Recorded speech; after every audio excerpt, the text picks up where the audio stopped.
100ಕ್ಕೆ 100 ಅಧಿಕಾರ ವ್ಯಾಮೋಹ. ಅದ್ರ ಜೊತೆಗೆ ಅವ್ರಿಗೆ ಏನು ಅನಿಸ್ತಾ ಇದೆ ಅಂದ್ರೆ, ಬಹುತೇಕ ಎಲ್ಲರಿಗೂ ಇಡೀ ರಾಜ್ಯ ದೇಶದ ಕಾಂಗ್ರೆಸ್ಸಿಗೆ ಏನು ಅನಿಸ್ತದೆ ಅಂದ್ರೆ, ಸಿದ್ದರಾಮಯ್ಯ ಒಂದು ವೇಳೆ ರಾಜೀನಾಮೆ ಕೊಟ್ಟರೆ ಇಡೀ ಕಾಂಗ್ರೆಸ್ಸೇ ಮುಳುಗಿ ಹೋಗ್ತೇನೆ ಅಂತಕ್ಕಂಥ ಭಯದೊಳಗರ ಅವರು.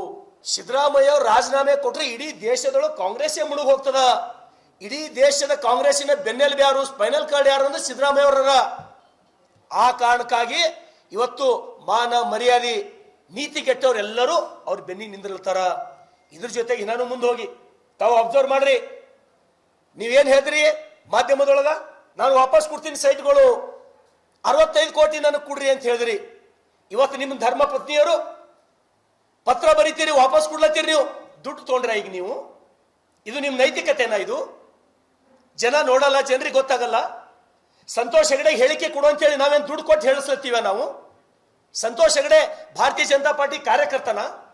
ಜನರಿಗೆ ಎಮೋಷನಲ್ ಬ್ಲ್ಯಾಕ್ ಮೇಲ್ ಮಾಡ್ಬೇಕಂತ ಹೇಳಿ ತಮ್ಮ ಧರ್ಮ ಪತ್ನಿಯಿಂದ ತಾವು ಪತ್ರ ಬರೆಸಿ ಸೈಟ್ಗಳನ್ನು ವಾಪಸ್ ಕೊಡ್ತಾ ಇದ್ದೀರಿ. ಒಂದ್ ಕಡೆ ಮೇಲ್ನೋಟ ಕಾಣ್ತದ, ಇನ್ನೊಂದು ಕಡೆ ನಾನು ಇದ್ರಲ್ಲಿ ಇಡೀ ಭಯದಿಂದ ನನ್ನ ಹೆಂಡತಿ ತಪ್ಪು ಮಾಡ್ಯಾಳ, ಶಿಕ್ಷೆ ಬೇಕಾದ್ರೆ ಅವ್ರಿಗೆ ಕೊಡ್ರಿ, ನಾನ್ ತಪ್ಪು ಮಾಡಿಲ್ಲ, ಉಳಿಬೇಕಂತಕ್ಕಂಥ ಪ್ರಯತ್ನ ಎಲ್ಲೋ ಮಾಡ್ಲತ್ತೀರ ಅಂತ ಹೇಳಿ ಮೇಲ್ನೋಟ ಕಾಣತ್ತ ಅಂತ ಹೇಳಿ ನನಗನ್ನಿಸ್ತಾ ಇದೆ.